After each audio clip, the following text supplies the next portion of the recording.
بسم اللہ الرحمن الرحیم۔ السلام علیکم ورحمۃ اللہ وبرکاتہ۔ شعبہ سمع و بصر مرکزی انجمن خدام القرآن لاہور کی طرف سے صدر مؤسس مرکزی انجمن خدام القرآن، بانی تنظیم اسلامی اور داعی تحریک خلافت پاکستان محترم ڈاکٹر اسرار احمد صاحب کی ایک تقریر بعنوان حقیقت و اقسام شرک پیش خدمت ہے۔ حضرات، پہلی گفتگو میں بعض تمہیدی باتوں کے بعد پہلے ہم نے شرک کی تمام صورتوں کو 3 عنوانات کے تحت جمع کیا، یعنی شرک فی الذات، شرک فی الصفات اور شرک فی الحقوق۔ اس کے بعد بحث شروع کی ہے شرک فی الذات کے بارے میں۔ اس کے بارے میں نے یہ عرض کیا کہ اس کی بھی 2 قسمیں ہیں۔ ایک وہ جو ان اقوام میں پیدا ہوئی جو جلیل القدر رسولوں سے اپنے آپ کو منسوب کرتی، یعنی مشرکین عرب جو اپنے آپ کو منسوب کرتے تھے حضرت ابراہیم علیہ السلام کی طرف، یہود جو منسوب کرتے ہیں اپنے آپ کو حضرت موسیٰ کی جانب، اور عیسائی جو منسوب کرتے ہیں اپنے آپ کو حضرت مسیح علیہ السلام کے ساتھ۔ یہ قسم ہے کسی کو اللہ کا بیٹا یا بیٹی قرار دینا۔ اس پر میں تفصیلی گفتگو کر چکا ہوں، اور یہ بھی میں نے عرض کیا کہ یہ بدترین شرک ہے، عریاں ترین شرک ہے، گھناؤنا ترین شرک۔ پنجابی میں ایک لفظ استعمال ہوتا ہے، اور جس سینس میں وہ استعمال ہوتا ہے اس سے کچھ اس نوع کے شرک کی جو شناخت ہے وہ سامنے آتی ہے۔ جو لفظ شریکہ کا استعمال ہے پنجابی میں، وہ قریب کے جو رشتہ دار ہوتے ہیں، چچا تائے کے بیٹے، ان میں شریکہ ہوتا ہے، اس لیے کہ وہ بالکل اپنے آپ کو ہم پلہ سمجھتے ہیں، برابر سمجھتے ہیں، مد مقابل سمجھتے ہیں۔ ان رشتہ داریوں کی بنیاد پر، جیسا کہ میں نے عرض کیا تھا، کفر کا سب سے زیادہ مکمل تصور بتا، لہذا یہ شرک کی بدترین صورت ہے۔ یہ گویا کہ پنجابی کا شریکہ ہے اپنے صحیح مفہوم میں۔ ایک میں مزید وضاحت کرنا چاہتا ہوں۔ ابھی جو میں نے عرض کیا تھا سورہ انعام کے اس آیت کے حوالے سے، انا یکون لہ ولد ولم تکن لہ صاحبہ، اللہ کے لیے بیوی ان میں سے کسی نے تسلیم نہیں کی۔ چنانچہ عیسائیت کے بارے میں یہ جان لیجئے کہ اگرچہ یہ شرک سب سے زیادہ بدترین صورت کو پہنچا عیسائیوں نے اپنے نقطہ عروج پر، لیکن عیسائیوں میں 2 تثلیثیں رائج رہی ہیں۔ ایک تثلیث جو ابتدا میں زیادہ مانی جاتی تھی، اب بہت کم لوگ اس کے ماننے والے ہیں۔ وہ تثلیث مشتمل ہے گاڈ دی فادر، میری دی مدر، جیسس دی سن۔ تو یہ جو ہے باپ، بیٹا اور ماں، یہ ماں کے رشتے سے الوہیت میں شریک ہیں، وہ خدا کے بیوی ہونے کی حیثیت سے نہیں۔ یہ ذہن میں رکھیے، اس میں فرق ہے۔ لیکن یہ تثلیث بھی جدید دور میں بہت کم عیسائی ہے کہ جو اس تثلیث کے ماننے والے۔ اب جو تثلیث ہے وہ نسبتاً زیادہ فلسفیانہ ہے۔ وہ God the Father, Jesus the Son and the Holy Ghost, روح القدس، خدا، باپ، بیٹا اور روح القدس، اس میں سے حضرت مریم کو نکال دیا گیا ہے۔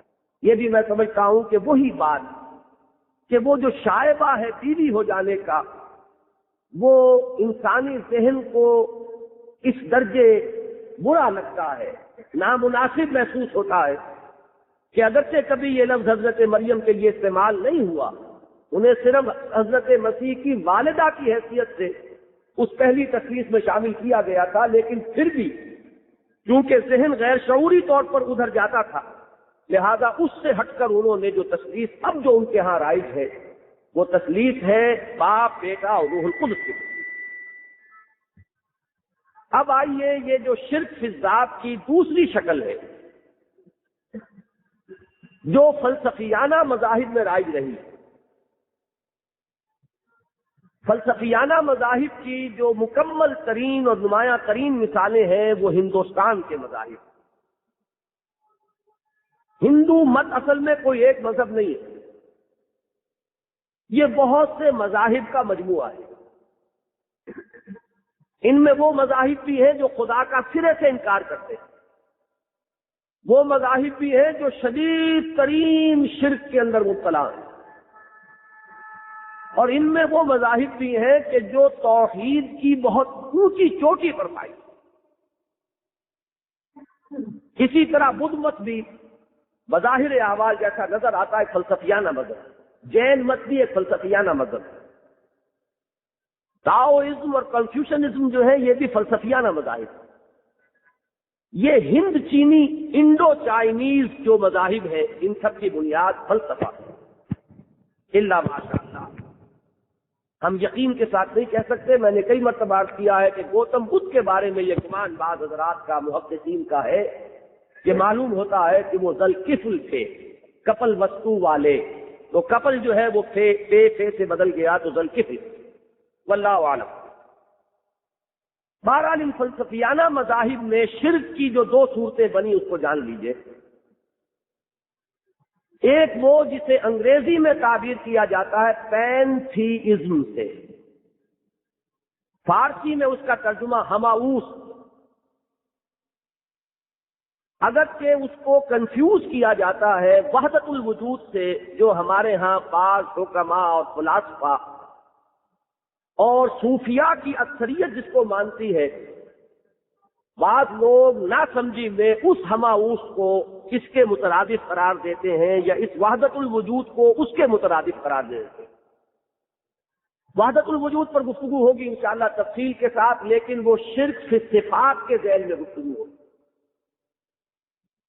بہرحال شرک فی ذات کی ایک نمایاں شکل وہ ہے جسے انگریزی میں پینتھیزم اور فارسی میں ہماؤس کہا ہے، اور دوسری نمایاں شکل وہ ہے جسے انگریزی میں انکارنیشن اور یہاں ہندی میں اوتار کا عقیدہ ہے. حلول جو ہے یہ ایک لفظ ایسا ہے عربی کا جو تقریباً ان دونوں صورتوں کی تعبیر کے لیے استعمال ہو جاتا ہے. اب پہلے سمجھیے کہ ہماؤس یا پینتھیزم کیا ہے. یہ اصل میں فلسفہ وجود کی ایک بحث ہے. بعض لوگ تو وہ ہیں ہندوستان میں جو مانتے ہیں دو ہستیوں کو قدیم مانتے ہیں، خدا بھی قدیم، مادہ بھی قدیم، اور تخلیق کا عمل جو ہے وہ خدا اور مادے کے اشتراک سے وجود میں آتا ہے. جیسے کہ ایک بڑھئی لکڑی سے کرسی یا میز یا ممبر بنا دے. کرسی یا میز یا ممبر بنانے والا بڑھئی جس چیز سے بنائی ہے اس نے وہ لکڑی بھی پہلے تھی، بڑھئی بھی تھا. تو خدا بھی قدیم اور مادہ بھی قدیم. خدا نے مادے سے یہ مختلف شکلیں بنا دی. اس کو آپ سنویت کہہ دیجیے، دو کو قدیم ماننا. ایک عقیدہ ان کے رہا کہ تین شے قدیم ہے، تین اشیاء، خدا بھی قدیم، مادہ بھی قدیم، اور ایک تیسری قدیم شے روح ہے وہ بھی قدیم، وہ بھی ہمیشہ سے. یہ تعدد قدماء ہے کہ قدیم ہستیاں ایک سے زائد دو یا تین مان لیں. لیکن ان میں سے جو نسبتاً توحید ماننے والے تھے، جو نہ روح کو قدیم مانتے ہیں نہ مادے کو، صرف خدا کو قدیم مانتے ہیں. اب آپ غور کیجئے گا، یہاں اس توحید سے اب شرک نکلے گا. ان کے لیے یہ بڑا اشکال ہوا کہ پھر کیسے بنایا اس نے اس دنیا کو، جب کوئی شے تھی ہی نہیں، وہی صرف قدیم ہے، نہ مادہ قدیم نہ روح قدیم، تو پھر کیسے یہ دنیا کیسے قائم ہے، دنیا کیسے وجود میں آئی؟ تو اس کی ایک شکل انہوں نے یہ اختیار کی کہ خدا نے خود ہی اس کائنات کا روپ دھار لیا. جیسے برف ہو پگھل جائے پانی بن جائے، تو وہ برف ہی تو یہ پانی ہے۔ آپ کہیں برف کہاں ہے؟ برف ہی نے پانی کی شکل اختیار کر لی، اس پانی ہی کو آپ نے آگ دی، وہ بھاپ بن گیا۔ تو اب وہ کہاں ہے برف اور کہاں ہے پانی؟ یہ بھاپ ہی برف بھی ہے، یہ بھاپ ہی پانی بھی ہے۔ اس طرح خدا نے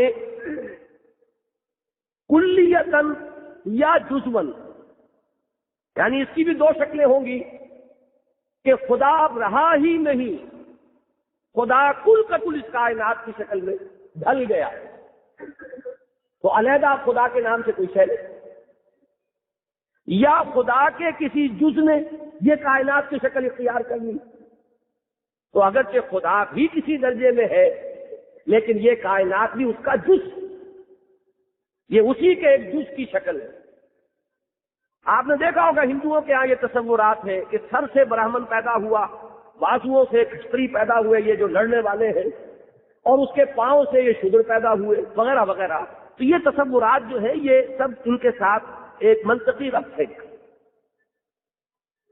تو اس میں جو فلسفیانہ جو پہلو ہے عقیدے کا اس کو ذہن میں رکھیے، جو نتیجہ نکلا وہ یہ ہے کہ اب ہر چیز الوہیت کی حامل، جب خدا ہی نے یہ روپ دھار لیا ہے تو یہ درخت بھی خدا ہے، یہ سورج بھی خدا ہے، یہ چاند بھی خدا ہے، یہ کیڑے مکوڑے بھی خدا ہے، حشرات الارض بھی خدا ہے، سب خدا۔ معلوم ہوا کہ بدترین شرک ہو گیا۔ چنانچہ آپ کو ہندوستان کی سرزمین میں یہ شرک بھی نظر ملے گا۔ ایک دوسری شکل جو ہے انہوں نے یہ سمجھی کہ خدا انسانوں کی شکل میں ظاہر ہو جاتا ہے، یہ اوتار کا عقیدہ ہے۔ خدا اس پوری کائنات میں حل ہو گیا، وہ پینتھیزم، اور خدا کسی ایک انسان میں حلول کر گیا، حل ہو گیا، یہ انکارنیشن یا اوتار۔ رام چندر جی خدا کے اوتار، کرشن جی خدا کے اوتار، اور ان کے ہاں 9 اوتار تھے۔ یہ 9 اوتار کا میں خاص طور پر ذکر کر رہا ہوں، بعد میں بتاؤں گا کہ 10واں اوتار جو ہے وہ اپنے آپ کو مسلمان کہنے والوں نے ان میں شامل کیا۔ بہرحال یہ 2 چیزیں ذہن میں رکھیے، پینتھیزم یا ہماؤس اور انکارنیشن یا اوتار بن جانے کا اور حلول کر جانے کا عقیدہ، یہ ہے شرک فی الذات کی وہ صورت جو فلسفیانہ مذاہب میں رائج۔ اب ان تمام چیزوں کو اپنے سامنے رکھ کر جو اصل مسئلہ ہے جس سے میں بحث کرنا چاہتا ہوں وہ یہ ہے کہ آئیے اپنا جائزہ لیں، امت مسلمہ کا جائزہ لیں، اس نوع کا شرک ہمارے ہاں آیا یا نہیں آیا، آیا تو کس سطح پر آیا، کس حد تک۔ اس زمن میں سب سے پہلے تو میں اللہ کا شکر ادا کرتا ہوں، اور واقعہ یہ کہ میرا بڑا گہرا احساس ہے یہ کہ بڑا فضل اور بڑا کرم ہوا ہے اللہ کا اس امت پر کہ اس نوع کا کوئی عقیدہ مسلمانوں کے کسی بھی مستند فرقے کی جو مستند عقائد کی فہرست ہے اس میں موجود نہیں۔ یہ اللہ کا بڑا فضل ہے اور یہ معجزہ ہے کہ اس کے باوجود کہ اس امت کو جو عقیدت اور محبت رہی ہے اپنے رسول صلی اللہ علیہ وسلم سے، اس کا پاسنگ نہیں ہے وہ محبت اور وہ عقیدت اور وہ جانثاری جو کسی دوسرے رسول کے امتیوں کو اپنے رسول کے ساتھ ہے، پوچھنے اشیر نہیں۔ اس کے باوجود یہاں خدا کو بیٹا نہیں بنایا گیا، خدا کا بیٹا حضور کو نہیں بنایا گیا۔ یہ عقیدہ 1400 برس بیت جانے کے باوجود اس نوع کا کوئی عقیدہ مسلمانوں میں، پھر میں تو دوہرا رہا ہوں الفاظ، مسلمانوں کے کسی بھی مستند فرقے کے مستند عقائد کی فہرست میں شامل نہیں۔ عوام کل انعام کے ہاں، واعظ اور نعت گوؤں کے ہاں ان شاعروں کے ہاں کہ فی کل وادن یہیمون کا نقشہ پیش کر رہے ہوں، آپ کو اشارات مل جائیں گے، اشارے کنائے میں یہ باتیں ہیں۔ ایہام ہے، ایہام اصل میں ایک لفظ ابہام ہے، وہ نہیں، ایہام یہ وہم سے بنا ہے، باب افعال، ابہام کا ایہام ہو گیا، وہم پیدا کر دینا، بات صاف کرنی بھی نہیں کہ اس پر گرفت ہو اور پکڑ میں آئے بات، لیکن سامع کے ذہن میں ایک وہم اور ایک خیال ابھار دینا۔ اس نوعیت کی باتیں شاعروں نے کی ہیں، ناطقوں نے کی ہیں، اور بکثرت کی ہے، اس میں تو کوئی شک نہیں۔ مثلاً یہ شعر کہ وہی جو مستوی عرش تھا خدا ہو کر اتر پڑا وہ مدینے میں مصطفیٰ ہو کر۔ اب آپ بتائیے اس میں اور اوتار کے عقیدے میں کیا فرق ہے؟ لیکن ذہن میں رکھیے کہ ایک شاعر کی فی کل وادن یہیمون کی ایک مثال ہے، مبالغہ آرائی اور اس طرح کے استعارے اور کنائے، یہ وہ چیزیں ہیں کہ جس سے شاعری کی دکان جو ہے وہ چلتی ہے۔ ایک شعر میں نے اور سنا کہ مدینے کی مسجد میں ممبر کے اوپر بغیر عین کا ایک عرب ہم نے دیکھا۔ اب بغیر عین کا عین نکال دیجئے، عرب میں سے رب رہ گیا، یعنی رسول عربی صلی اللہ علیہ وسلم اصل میں رب ہے۔ اب بات کہی بھی نہیں، اگر آپ گرفت کریں گے تو ہم نے تو کچھ نہیں کہا، لیکن یہ کہ وہ وہم پیدا کر دیا، خیال پیدا کر دیا، ذہن کو ادھر موڑ دیا، اور سننے والوں میں جو زیادہ خوش عقیدہ ہوں گے انہوں نے واہ واہ کی ہوگی اور داد دی ہوگی۔ کس طرح یہ باتیں جہلاء میں، عوام کالانعام میں، ان کے تحت شعور کے اندر تو کہیں پروان چڑھتی چلی گئی ہے، لیکن یہ ہے کہ ہمارے ہاں کے مستند فرقوں کے مستند عقائد میں کسی جگہ بھی ایسا کوئی شائبہ یا اشارہ نہیں۔ یہ میرے نزدیک معجزہ ہے محمد الرسول اللہ صلی اللہ علیہ وسلم کا، اور اس کا براہ راست تعلق ہے اصل میں ختم نبوت کے ساتھ۔ نبی اکرم صلی اللہ علیہ وسلم پر اگر اس طرح کی زیادتی اللہ تعالیٰ ہونے دیتا، یعنی یوں جان لیجئے کہ میں اسے سمجھ رہا ہوں کہ یہ تحفظ ہے جو اللہ تعالیٰ نے حضور کو عطا فرمایا، کہ اس غلو کا ہدف نہیں بنے، نشانہ نہیں بنے محمد الرسول اللہ صلی اللہ علیہ وسلم۔ ختم نبوت کے لوازم میں سے یہ ہے کہ ایک طرف تو اللہ نے قرآن کو حفاظت دی، اِنَّا نَحْنُ نَزَّلْنَا الذِّكْرَ وَإِنَّا لَهُ لَحَافِظُونَ، دوسری حفاظت محمد الرسول اللہ کو دی صلی اللہ علیہ وسلم کہ ان کی شخصیت مست نہ ہو جائے، وہ کہیں اوتار نہ بنا دیے جائیں، وہ بھی کہیں خداؤں کی فہرست میں شامل نہ ہو جائیں، انہیں کہیں خدا کا بیٹا نہ بنا دیا جائے۔ تو یہ بھی در حقیقت ایک تحفظ ہے جو اللہ تعالیٰ کی طرف سے ہوا ہے، خصوصی طور پر نبی اکرم صلی اللہ علیہ وسلم۔ اس کا زیادہ اندازہ آپ کو اس وقت ہوگا جب آپ اس حقیقت کو سامنے رکھیں گے کہ یہ معاملہ حضرت علی کے ساتھ ہوا ہے رضی اللہ تعالیٰ عنہ۔ حضرت علی جو ہے ان کی نسبت حضور کے ساتھ کیا ہے؟ امتی ہے، کم سے کم ایک درجہ تو نیچے لائیں گے نا، کم سے کم۔ ویسے تو یہ کہ حضور کے بعد ہمارے ہاں درجہ حضرت ابو بکر کا ہے، پھر حضرت عمر کا ہے، پھر حضرت عثمان کا ہے، پھر حضرت علی کا ہے، لیکن چلیے ہم ایک جگہ گروپ کر لیتے ہیں رسول اور امتی۔ حضرت علی کو آپ سوچئے کہ خدا کہنے والے پیدا ہو گئے، بیٹا نہیں خدا۔ امتی کو، جس کے امتی کو خدا کا بیٹا نہیں خدا بنا دیا گیا، اور اس پر باقاعدہ لوگوں نے جانیں دے دی۔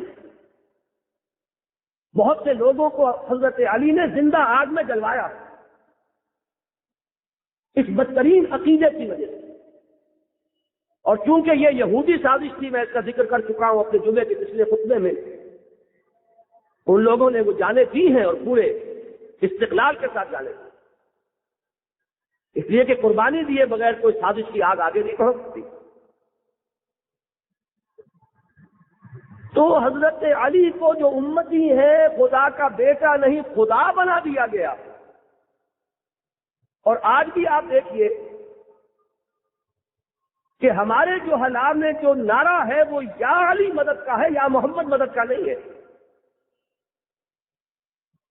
یہ یا محمد تو مسجدوں میں لکھنے کے کام آتا ہے یا ایک خاص فرقے کے اجتماع جلسے کے اندر وہ لگوایا جاتا ہے نعرہ اپنے تشخص کو نمایاں کرنے کے لیے کہ یہ معلوم ہو جائے یہ مسجد فلاں فرقے کی ہے اور یہ معلوم ہو جائے کہ یہ جلسہ جو ہے یہ اس گروہ کا ہو رہا ہے.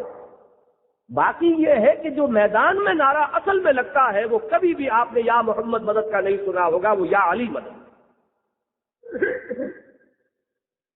تو الوہیت کا یہ معاملہ حضرت مسیح علیہ السلام کے ساتھ جس طرح ہوا تھا حضرت علی کے ساتھ ہوا. اور بڑی عجیب بات ہے کہ حضور کی ایک حدیث موجود ہے صلی اللہ علیہ وسلم. حضور فرماتے ہیں حضرت علی سے کہ علی تمہارے ساتھ بھی وہی سلوک ہوگا جو حضرت مسیح علیہ السلام کے ساتھ ہوا تھا.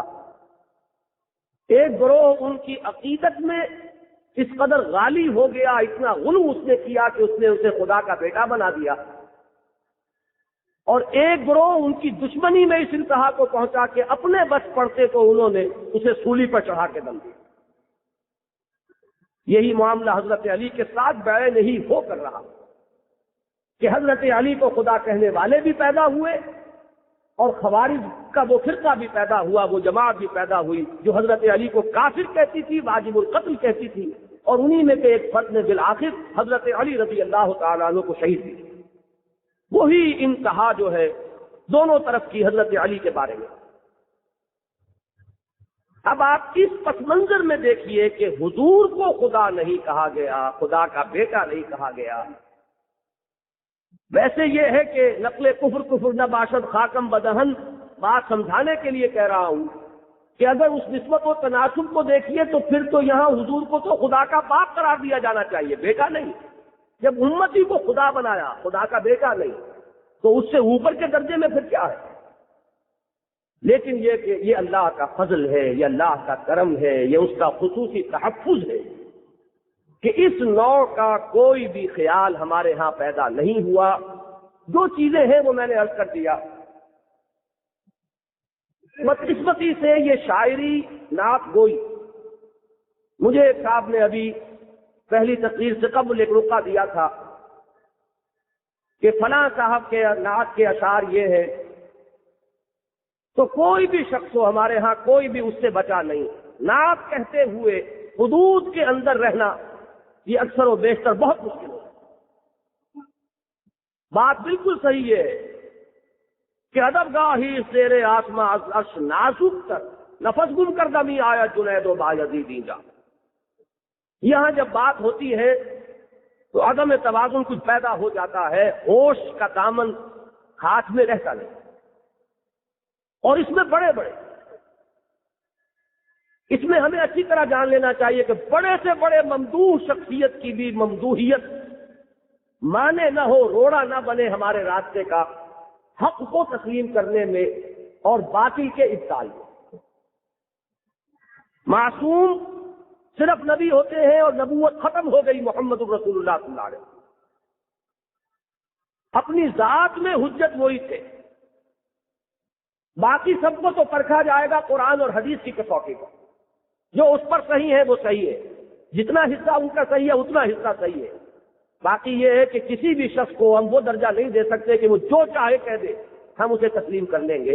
اس کی جو بات صحیح ہے وہ ہم تسلیم کریں گے, جو غلط ہے اس کو رد. کسے باشد کوئی بھی ہو, بڑی سے بڑی ممدوح شخص. تو ایک طرف تو وہ اوتار کے عقیدے والے خیالات جو ہے وہ ہمارے ہاں موجود ہیں, پھر دوسری طرف میں وہ شرک صفات کے ذیل میں لاؤں گا وہ مباحث کہ ان کو بھی نبی اکرم صلی اللہ علیہ وسلم کے ساتھ نفی کر دیا گیا ہے. صفات الہی میں حضور کو اللہ کا ہم پلہ بنا دینا, لیکن وہاں بھی میں تفصیل سے واضح کروں گا کہ وہ بھی مستند علماء کے ہاں نہیں ہے, وہ ہے واعظوں کے ہاں. وہ جو جلسہ جمانا جن کے لیے ایک ضرورت ہے ان کے ہاں آپ کو مسلمانوں کے کسی بھی فرقے کے مستند علماء کے ہاں وہ چیز نہیں ہے۔ وہ جب بات کریں گے تو ان کی بات کے اندر وہ توازن ہوگا، اور وہ ان علمی احتیاطوں کو ملحوظ رکھ کر بات کریں گے کہ جن سے واقعہ یہ ہے کہ اگر ذرا سا بھی انسان غیر محتاط ہو جائے تو وہ شرک کے دامن میں جا پہنچتا ہے۔ اسی طریقے سے وحدت الوجود کا عقیدہ بھی ہمارے ہاں جب شعراء کا تختہ مشق بن گیا، اس کی بھی جو تعبیر عوام کے ہاں پہنچی ہے وہ ہماؤس والی ہے۔ خود کوزا ہو، خود کوزا کرو، خود گلے کوزا۔ اب آپ غور کیجئے، وہی بات ہے جو میں کہہ رہا تھا کہ یہ جو فلسفیوں نے سوچا، یا تو تسلیس ہو کہ خدا بھی قدیم، مادہ بھی قدیم، روح بھی قدیم، مسئلہ حل ہو گیا۔ خدا بیٹھا کھیل رہا ہے مادے سے اور روح سے، کبھی اس سے یہ چیز بنا دی، کبھی اس سے وہ چیز بنا دی، مسئلہ حل ہو جاتا ہے۔ یا چلیے کم سے کم خدا کو قدیم اور مادے کو قدیم مانے، تب بھی مسئلہ حل ہوا۔ لوہار نے لوہے سے توا بنا دیا، بڑھئی نے لکڑی سے کرسی بنا دی، سمجھ میں آ گئی بات۔ الجھن وہاں پڑتی ہے جہاں مانے صرف ایک کو قدیم، نہ مادہ قدیم نہ روح قدیم، تو یہ کہاں سے آئے؟ وہی بات جو میں نے کہی تھی وہ خود ہی ڈھل گیا، وہ آپ کو اس شعر میں ملے گا، خود کوزا ہو، خود کوزا کرو، خود گلے کوزا۔ وہ جو بیچارہ برتن بنانے والے جو ہوا کرتے تھے، وہ مٹی لے کر اس کو چکر پر چڑھا کر، تو تین چیزیں ہو گئی نا، جو چیز بنی اور جس چیز سے بنی وہ مٹی گارا اور بنانے والا۔ اب یہ تین تو نہیں، ایک ہی ہے، خود کوزا ہو، خود کوزا کرو، خود گلے کوزا، خود رندے سبو کش، خود ہی اس کوزے میں شراب بھی پیتا ہے، خود برسرے آنکھ کوزا خریدار بے آمد بشکست تو رواں شروع، خود ہی خریدار بن کر اس کو خریدا اور پھر اس کو توڑا اور آگے چلا۔ یہ جو تماشا ہے یہ اس ہماؤس کی تعبیر ہے۔ اب ویسے یہ کہ یہ الفاظ ایسے ہیں، شاعری اتنی بلند ہے، ترکیبیں اتنی چست ہیں، آہنگ ایسا ہے کہ آدمی جھوم جائے۔ خود کوزا ہو، خود کوزا کرو، خود گلے کوزا، خود رند سبو کش، خود برسرے ہاں کوزا خریدار برآمد بشکست و رواں۔ در برقع جبریل بود نازل قرآن، یہ جبریل کا لبادہ بھی اس نے خود ہی اوڑا، خود ہی تھا، قرآن کا نازل کرنے والا بھی خود، اور پھر وہ حضرت جبرائیل جو لے کر آئے وہ بھی خود۔ چشمہ وحدت آخر بجہاں، صورت یار برآمد محبوب جہاں جو، اور آخر کار نبی اکرم صلی اللہ علیہ وسلم کی شکل میں وہ دنیا میں خود ہی آ گیا اور محبوب جہاں بن گیا۔ انا للہ و انا الیہ راجعون۔ اب آپ نے دیکھا اس میں ہماؤس اور اوتار کے دونوں تصورات جمع ہیں، اور شاعری کتنی پیاری ہے اور وجد میں لانے والی ہے، اور اس پر واہ واہ اور آہ جو ہے وہ کس طریقے سے ہوگی۔ لیکن یہ کہ بات کہاں سے کہاں پہنچی، پینتھیزم بھی ان کا بھی۔ تو یہ چیزیں ہیں جو ہمارے ہاں پائی جاتی ہیں شاعری میں، نعتوں میں۔ اسی لیے کہا، کسی نے بڑا پیارا شعر ہے، با خدا دیوانہ باشد با محمد ہوشیار۔ اللہ کے ساتھ آپ اللہ کی جتنی تعریف کر سکیں کرتے چلے جائیں، تب بھی آپ اس کی تعریف کا حق ادا نہیں کر سکتے۔ ما عبدنا کا حق عبادت کا وما عرفنا کا حق معرفت۔ حضور فرماتے ہیں کہ اس روز جو میں حمد کروں گا رب کی، وہ آج نہیں کر سکتا۔ میدان حشر میں لواء الحمد بیدی، اس میدان میں جب دربار خداوندی لگا ہوگا تو حمد کا جھنڈا میرے ہاتھ میں ہوگا، علم حمد کا، میں حمد کروں گا اللہ کی، اور جو حمد اس دن کروں گا وہ آج نہیں کر سکتا، اس لیے کہ حمد ہوگی معرفت کی نسبت سے۔ معرفت نبوی کسی ایک جگہ آ کر ٹھہر نہیں گئی، اس میں ترقی ہوتی رہی، درجات بلند سے بلند تر ہوتے رہے۔ وَلَلْآخِرَةُ خَيْرٌ لَكَ مِنَ الْأُولَىٰ، ہر آنے والی ساعت آپ کے لیے ہر پہلی ساعت سے بہتر ہے، بلندتر ہے۔ تو جیسے جیسے معرفت خداوندی کی منازل طے ہو رہی ہے، حمد کے درجات بھی بلند ہو رہے ہیں۔ جتنا آپ پہچانیں گے اتنی ہی تو اس کی حمد کر سکیں گے۔ تو قیامت کے دن جو حمد کریں گے محمد الرسول اللہ صلی اللہ علیہ وسلم، وہ آج نہیں کر سکتے، یہ آپ نے فرمایا۔ تو اللہ تعالیٰ کے تو جتنی حمد آپ کر لیں پھر بھی اس کی حمد ادا نہ ہوئی۔ حق تو یہ ہے کہ حق ادا نہ ہوا، لیکن حضور کے معاملے میں با محمد ہوشیار، ہوشیار کے رہبر دم تیغ قدم را، یہاں انسان کا قدم جو ہے وہ تلوار کی دھار پر۔ اہل الکتاب لا تغلو فی دینکم، یہ غلو ہی تو تھا کہ حضرت عزیر کو خدا کا بیٹا بنایا، حضرت مسیح کو خدا کا بیٹا بنایا، یہ محبت اور عقیدت کا غلو۔ تو نبی اکرم صلی اللہ علیہ وسلم کی مدح اور آپ کی تعریفیں، آپ کی ثنا، اس کے بیان میں بہت احتیاط کی ضرورت ہے۔ یہ جو معاملہ رہا ہے، جس حد تک بھی رہا ہے، الحمدللہ ثم الحمدللہ کہ جہلاء میں، عوام میں، ان میں ہے، ہمارے ہاں کے مستند فرقوں میں، مستند عقائد میں نہیں۔ اس میں باطنی طور پر تو جیسا کہ میں نے عرض کیا، اصل دخل ہے حکمت خداوندی کو کہ یہ تحفظ خصوصی ہے جو محمد الرسول اللہ صلی اللہ علیہ وسلم کو حاصل ہے۔ لیکن اس میں دو چیزیں اور ہیں جو ظاہری اسباب میں سے، ان ظاہری اسباب میں سے جیسے کہ آپ دیکھتے ہیں کہ قرآن مجید کی حفاظت کا اصل سبب تو ہے اللہ تعالیٰ کا فیصلہ، اللہ کا ذمہ، لیکن ظاہری اسباب میں یہ حفظ کا جو معاملہ چلا، یہ اس کا ذریعہ ہے، یہ کتابوں ہی میں نہیں ہے، بل ہوا فی صدور الذین اوتوا العلم، لوگوں کے سینوں کے اندر۔ قرآن مجید کی قراءت جو ہے وہ فن قراءت کی کتابیں بعد میں لکھی گئی ہیں، یہ ایک زبان نے دوسری زبان سے سیکھا اور یہ ایک سینے سے دوسرے سینے میں منتقل ہوا ہے۔ یہ لاکھوں کی تعداد میں جو حفاظ ہوتے ہیں، پھر یہ رمضان مبارک اور یہ تراویح کا نظام اور حفظ کا تازہ کرنا، حفاظ کے لیے گویا کہ وہ سالانہ جشن ہے کہ جو وہ منا رہے ہیں، یہ سارا جو ہے سلسلہ یہ ظاہری اسباب میں سے ہے کہ جس کے باطن میں اصل میں مشیت خداوندی کا ہے۔ اسی طریقے سے حضور کو جو یہ تحفظ ملا ہے کہ آپ کے ساتھ وہ ظلم نہیں ہو سکا، ذرا حالے کہ آپ کے ایک امتی کے پر وہ ظلم ہو گیا۔ تو اصل فیصلہ کن چیز تو ہے اللہ کی مشیت، اللہ کا فیصلہ، لیکن جو اسباب ہیں وہ گن لیجیے۔ پہلا سبب یہ ہے کہ قرآن نے نبی اکرم صلی اللہ علیہ وسلم کی بشریت کو بہت نمایاں کیا۔ قل انما انا بشر مثلکم یوحی الی انما الہکم الہ واحد۔ عجیب نکتہ ہے یہ اہل علم کے لیے کہ یہ جو تمام صورتیں جو دو ہیں، جڑواں صورتیں سورہ بنی اسرائیل اور سورہ کہف، ان دونوں کی دو آیتیں جو آخری ہیں وہ فعل امر قل سے شروع ہوتی ہیں۔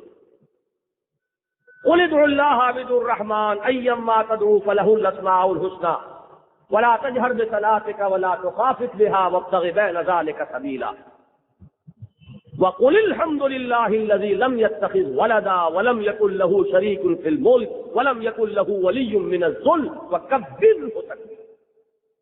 دو آیتیں قل سے آئیں، جن میں سے آخری آیت جو ہے توحید کی آیت ہے، جس نے اللہ تعالیٰ کی اس تنزیہی شان کو نمایاں کیا ہے۔ اللہ وہ مقام بلند پر فائز ہستی ہے کہ نہ اس نے کسی کو بیٹا بنایا، نہ کوئی اس کا کسی کمزوری کے باعث سے دوست ہے، اور نہ ہی کوئی اس کا کوئی اس کا حکومت میں اور اختیار میں شریک ہے۔ سورہ کہف کی آخری دو آیتیں بھی فعل امر قل سے شروع ہوتی ہیں۔ قل لو كان البحر مدادا لكلمات ربي لنفد البحر قبل ان تنفد كلمات ربي ولو جئنا بمثله مددا قل انما انا بشر مثلكم يوحى الي انما الهكم اله واحد فمن كان یرجو لقاء ربہ فلیعمل عملا صالحا ولا یشرک بعبادۃ ربہ احدا. یہاں حضور کے معاملے کو نمایاں کر دیا. مبادا حضور کو اٹھا کر، میں نے بتایا تھا شرک کی دو ہی صورتیں ہیں، یا تو اللہ کو گراؤ اور مخلوقات کی صف میں لاؤ، یا مخلوقات میں سے کسی کو اٹھاؤ اور خدا کے برابر بٹھاؤ. تیسری صورت تو ممکن نہیں. تو پہلی میں اس پہلی کی جڑ کاٹی سورہ بنی اسرائیل کی آخری آیت میں، اور سورہ کہف کی آخری آیت میں دوسری کی جڑ کاٹی. قل انما انا بشر مثلکم یوحی الی انما الہکم الہ واحد.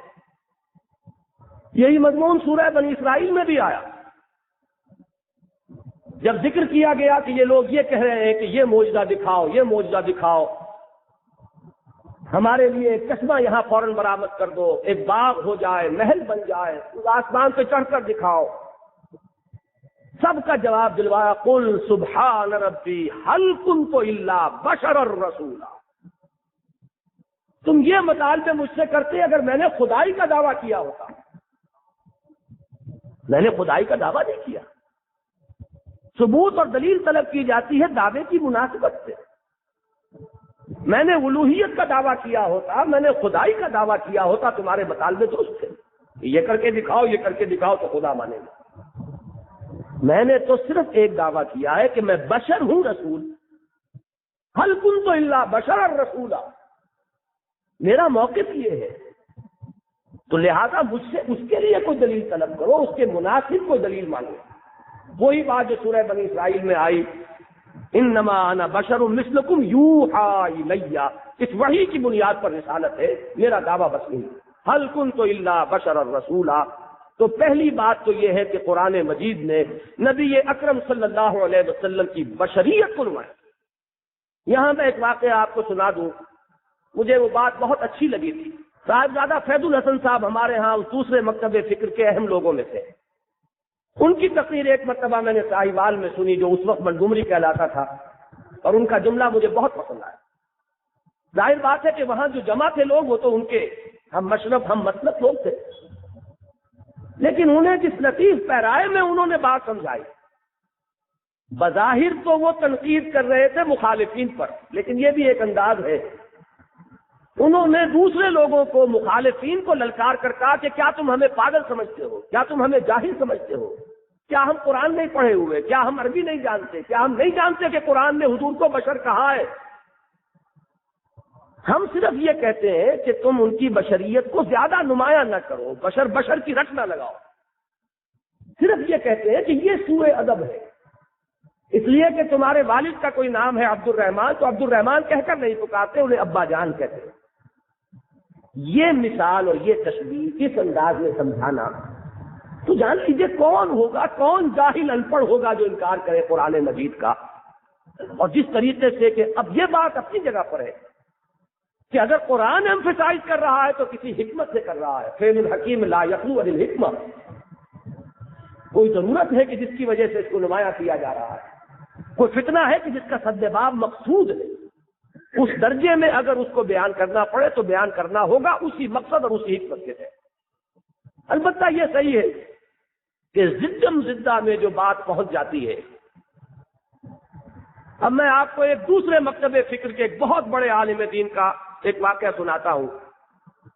یہ انداز بیان ہے جو ساری زدم زدہ پیدا کرتا ہے. وہ بالکل برعکس مکتب فکر کے عالم دین سے فوت ہو گئے ہیں.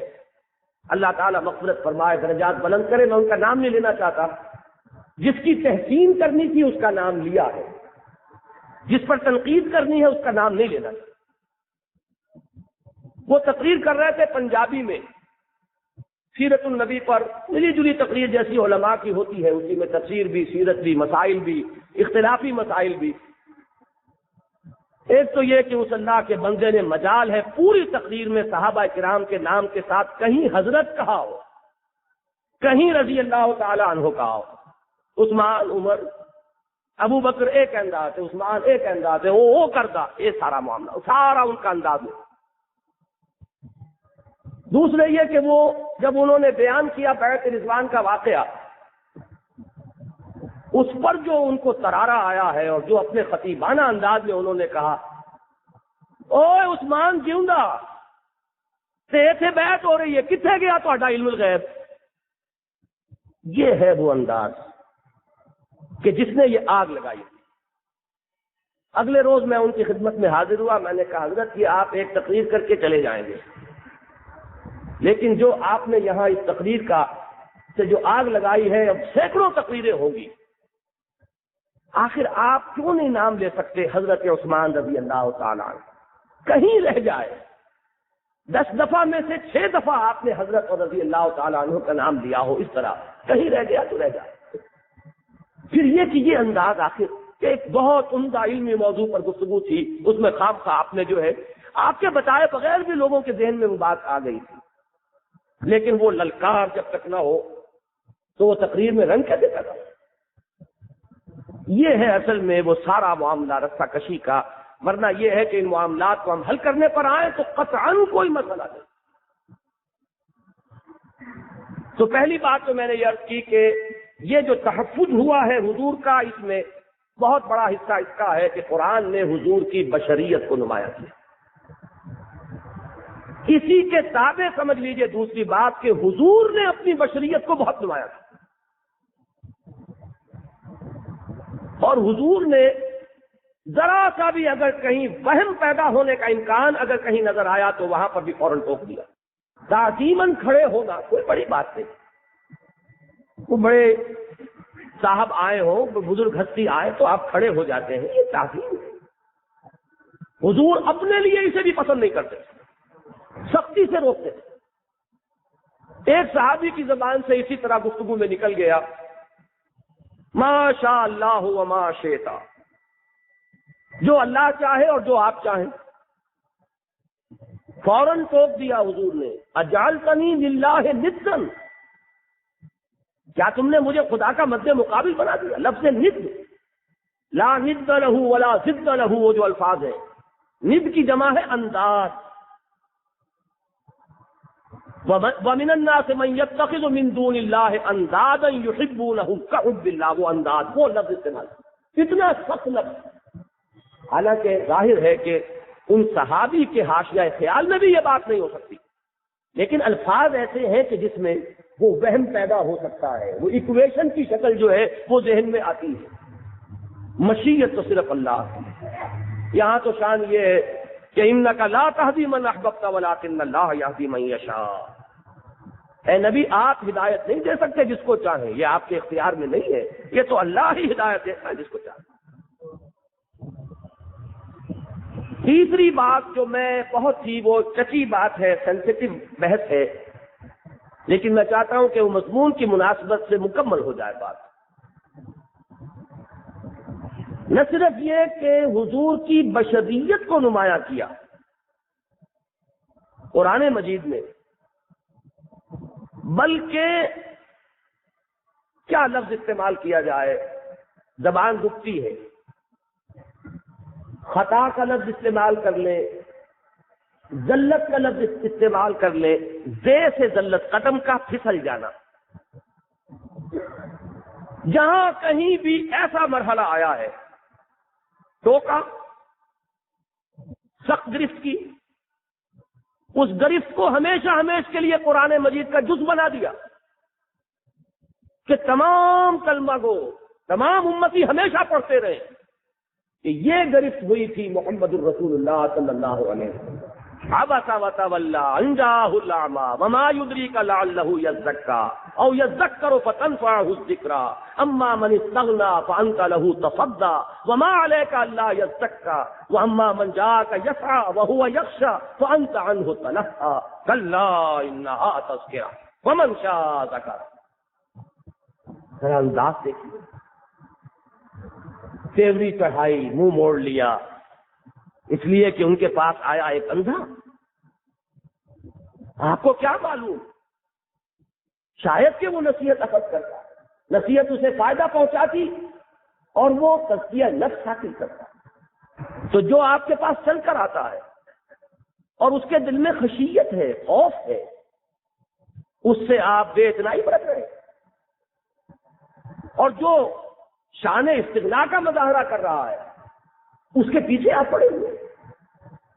ہرگز نہیں، یہ تو ایک یاد دہانی ہے، تو جو چاہے اس یاد دہانی کو واپس کرے۔ اسی طریقے سے غزوہ احد میں ذرا وہ الفاظ زبان سے نکل گئے، وہ پہاڑ جیسی عظیمت جو ہے محمد الرسول اللہ صلی اللہ علیہ وسلم کی، کوہ ہمالیہ بھی جس پر رشک کرے۔ یوم طائف میں جو ظاہر ہوئی کہ پتھراؤ ہے اور جسم لہو لہان ہے، کوئی جانثار ساتھ نہیں، صرف ایک زید ابن حارثہ ساتھ ہیں، وہ تو عجیب واقعہ ہے۔ ایک صاحب نے توجہ دلائی کہ وہ سائے کی طرح ساتھ رہنے والا بھی ساتھ نہیں تھا، یعنی ابو بکر صدیق رضی اللہ تعالیٰ۔ استہزاء ہوا ہے، فتنے چست کیے گئے، ایک نے ایک سے بڑھ کر کلیجے کو چھید دینے والے الفاظ استعمال کیے، تینوں جو رؤوسا تھے طائف کے۔ پھر اوباشوں نے جو کچھ کیا وہ ذہن میں رکھیے۔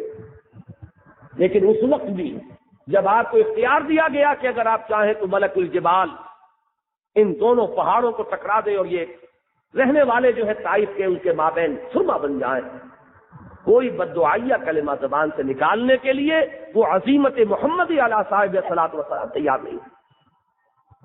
کیا عجب کہ اللہ تعالیٰ ان کی آئندہ نسلوں کو ہدایت دے۔ صبر اور استقامت کا وہ پہاڑ، وہ کوہ ہمالیہ۔ لیکن وقت وقت کی بات ہوتی ہے، اس وقت زبان سے وہ جملہ نکل گیا، اور وہ بھی کوئی بددعا نہیں تھی۔ کیف یہدی اللہ قوما، وہ ایک بات پر کب رہا ہے کہ جو لوگ اس حد تک پہنچ جائیں، کیف یہدی اللہ قوما خضبوا وجہ نبیہم بالدم، یہ قوم کیسے ہدایت پائے گی؟ اللہ کیسے ہدایت دے گا ان لوگوں کو جنہوں نے اپنے نبی کے چہرے کو خون سے رنگ دیا؟ تو بددعا تو نہیں ہے، یہ تو نہیں ہے کہ اللہ ہدایت نہ دی جو ان کو، یہ تو نہیں ہے۔ لیکن اس پر گرفت ہو گئی، لیس لک من الامر من شیء، اے نبی آپ کے ہاتھ میں کوئی اختیار نہیں ہے، ہدایت و ضلالت کا سرشتہ ہمارے ہاتھ میں ہے، جسے چاہے ضلالت گمراہ کر دیں، جسے چاہے ہدایت دیں، اما یتوب علیہم و اما یعذب، اللہ چاہے گا تو ان کی توبہ قبول کر لے گا اور اللہ چاہے گا تو ان پر عذاب بھیج دے گا۔ یہ فیصلہ آپ کے ہاتھ میں نہیں ہے، یہ ہمارے ہاتھ میں۔ آپ اپنا کام کیجئے، ان کے انجام کو ہمارے حوالے کیجئے۔ ان الینا ایابہم ثم ان علینا حسابا، ہماری طرف ان سب کو لوٹ کر آنا، پھر ہمارے ذمہ ان کا حساب۔ اور تاریخ کی حقیقت کو دیکھیے کہ اس پورے حادثہ فاجعہ کا جو سب سے زیادہ ذمہ دار شخص ہو سکتا تھا، خالد ابن ولید، اسی کو اللہ تعالی نے لسان محمدی سے خطاب دلوایا، خالد سیف من سیوف اللہ، خالد تو اللہ کی تلواروں میں سے تلوار ہے، وہی شخص ہے۔ عالم اسباب میں تو وہی ذمہ دار ہے، اس فتح کو شکست سے بدل دینے والے صرف خالد ابن ولید۔ تو یہ جو صورت ہے قرآن مجید نے جو نمایاں کیا ہے، میں آپ کے سامنے بہت اہم بات کہہ رہا ہوں کہ دل میں آتی ہوگی کبھی آپ کے بھی یہ بات، ایسے مقامات سے گزرتے ہوئے کہ اگر یہ چیزیں قرآن میں نہ ہوتی تو کیا حرج ہے؟ ہمیں مشکل پیش آتی، ترجمہ کریں تو زبان لڑکھڑاتی ہے۔ فَإِن كَادُوا لَيَفْتِنُونَكَ عَنِ الَّذِي أَوْحَيْنَا إِلَيْكَ، اور یہ لوگ تو ڈرتے ہیں اس کے کہ آپ کو بچلا دیں اس وحی سے جو ہم نے آپ کی طرف نازل کی ہے، لِتَفْتَرِيَ عَلَيْنَا غَيْرَهُ، کہ آپ ہم پر اور افترا کر کے ان کے سامنے رکھیں کہ یہ اب وحی آئی ہے، جھوٹی وحی بنا کر۔ وَإِذًا لَاتَّخَذُوكَ خَلِيلًا، اور جب آپ یہ کریں گے تو یہ آپ کو اپنا دوست بنا لیں گے، جھگڑا ختم، لڑائی تو اسی قرآن کی وجہ سے۔ اب سنیے، وَلَوْلَا أَن ثَبَّتْنَاكَ لَقَدْ كِدتَّ تَرْكَنُ إِلَيْهِمْ شَيْئًا قَلِيلًا، اور اگر ہم آپ کے پاؤں جمائے نہ رکھتے تو آپ تو کچھ ہو گئے تھے ان کی طرف کسی درجے میں مائل۔ لفظی ترجمہ ٹھیک ہی ہے، کوئی اور ترجمہ نہیں ہو سکتا۔ لقد کدتا، آپ تو بالکل قریب ہو گئے تھے اس کے، ترکنو الیہم، جھک جانے کو ان کی طرف، شیئا قلیلا، کسی قدر تھوڑا سا۔ اس پر جو اب تبصرہ ہے، اذا لازقناک صرف الحیات و صرف الممات ثم لا تجد لک علینا نصیرا، اگر ایسا ہو جاتا تو ہم آپ کو دوہری سزا دیتے دنیا کی اور دوہری سزا دیتے موت کی، اور آپ کو کوئی چھڑانے والا مددگار نہ ملتا۔ یہ انداز، اور یہ بہت، اب میں سارے مقامات اس وقت بیان کرنے کے لیے نہیں بیٹھا ہوں، میں آپ کو بتا رہا ہوں کہ وہ جو تحفظ ہے جو محمد الرسول اللہ صلی اللہ علیہ وسلم کو حاصل ہوا کہ 1400 برس بیت گئے، لیکن آپ کی شخصیت اسی طرح ہے، پاک اور صاف شخصیت۔ آپ بشر ہیں، آپ رسول ہیں، آپ عبدہ بھی ہیں اور رسولہ بھی ہیں، آپ عبد کامل بھی ہیں اور رسول کامل بھی ہیں۔ یہاں بڑے سے بڑے لوگ جو ہیں انہوں نے بھی کہا الرب رب وان تنزل والعبد عبد وان ترقى، رب رب ہی ہے چاہے وہ کتنا ہی نزول جلال فرما لے، اور بندہ بندہ ہی ہے خواہ وہ کتنے بلند مقام پر پہنچ جائے۔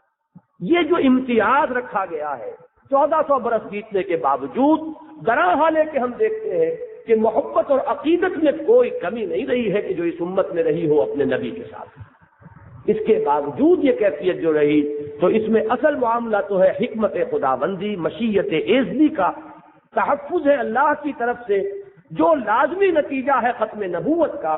لیکن یہ کہ اس کے جو اسباب ظاہری ہیں ان میں یہ 3 میں نے گنوائے۔ نمبر 1 یہ کہ قرآن مجید نے حضور کی بشریت کو ایمفیسائز کیا۔ نمبر 2 یہ کہ حضور نے اگر کہیں صحابہ کرام میں کوئی ایسا رجحان دیکھا کہ جس سے کسی دیکھنے والے کو مغالطہ ہو سکتا تو اس کی آپ نے سختی کے ساتھ اس پر نکیر فرمائی۔ اور تیسری یہ کہ جہاں کہیں بھی بربنائے طبع بشری اگرچہ وہ جانب خیر میں ہوتا تھا معاملہ، یہاں میں یہ وضاحت کر دوں تو مناسب ہے کہیں آپ کو مغالطہ لے کر اٹھے جاتے، نبی کی غلطی یا نبی کی خطا، اچھی طرح جان لیجئے کہ خطا کا لفظ موضوع ترین ہے، اس لیے کہ خطا کا لفظ جو ہم بولتے بھی ہیں تو اس میں نیت کو دخل نہیں ہوتا، اس کا سب سے نمایاں استعمال ہے نشانہ خطا ہو گیا۔ اب نشانہ تو لگانے کی انتہائی کوشش ہے اس نشانچی کی، اس کی نیت یہ نہیں ہے کہ نشانہ ادھر ادھر ہو، اس کا ارادہ ہے ٹھیک نشانے پر لگانے کا، لیکن نشانہ خطا ہو گیا، یہ بالکل گویا کہ اس کے ارادے اور اس کی نیت سے باہر معاملہ۔ ایک بات یہ، اور دوسری بات یہ ہوتی ہے کہ اس میں نفسانیت نہیں ہوتی بلکہ خیر ہی کی طلب ہوتی ہے، وہ خطا ہوتی ہے تو جانب خیر میں ہوتی ہے، جانب شر میں نہیں ہوتی، وہ جانب نفس میں نہیں ہوتی۔ یہ سارے معاملات جو میں نے آپ کو گنوائے ہیں یہ کس لیے تھے؟ دین کی تبلیغ کے لیے، دین کی اقامت کے لیے، راستہ نکالنا ہے۔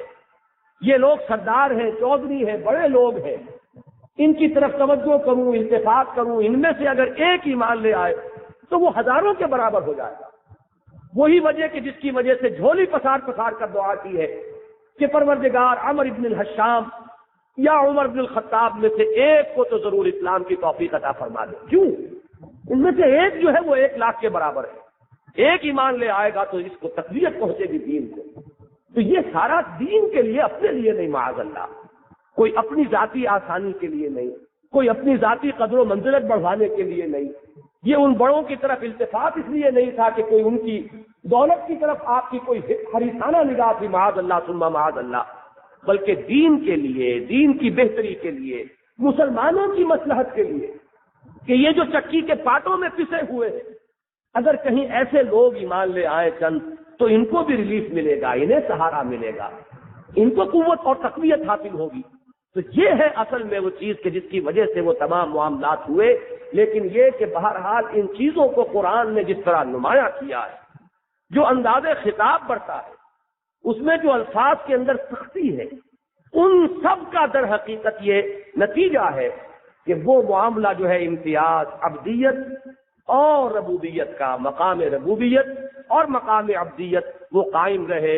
الرب رب وَإِن تَنَزَّلْ وَالْعَبْدُ عَبْدٌ وَإِن تَرَقَّى، یہ صورتحال الحمدللہ ثم الحمدللہ کہ 1400 سال گزر جانے کے باوجود برقرار رہی ہے۔ باقی یہ کہ ہمارے ہاں اگر کچھ اولیاء اللہ کے لیے، کچھ صوفیاء کے لیے کچھ اس طرح کی باتیں، ظاہر بات ہے وہی میں پھر دوبارہ محاورہ پیش کر رہا ہوں کہ ہاتھی کے پاؤں میں سب کا پاؤں۔ اگر محمد الرسول اللہ صلی اللہ علیہ وسلم کا مقام یہ ہے تو کسی اور کا ان سے اونچا کہاں ہو جائے گا؟